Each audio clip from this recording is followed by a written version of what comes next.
It's rare to get a look inside one of Honduras' prisons, but Al Jazeera was given special access.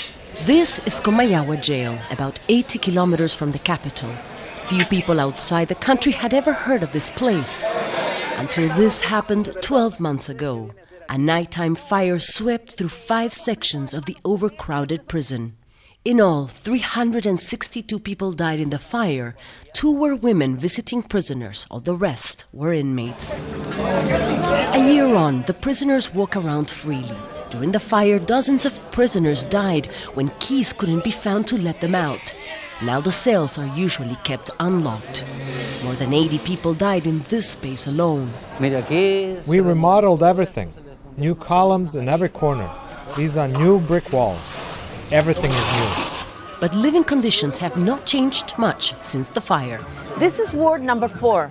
There were 120 inmates sleeping here. Now there are 60, but it's still overcrowded. While inmates complain about the food and the fact they can only see visitors twice a week, more than anything, they talk about how they've been marked by the tragedy. We are still suffering, even after the fire on Valentine's Day. They gave us some psychiatric and psychological help, but we are still human beings, bone and flesh with feelings. We feel ignored. We want to see our families. Also trying to cope with his loss, José Luis Euceda keeps vivid the memories of his stepson, Wilson Joel, who perished in the fire. This is him in the school band.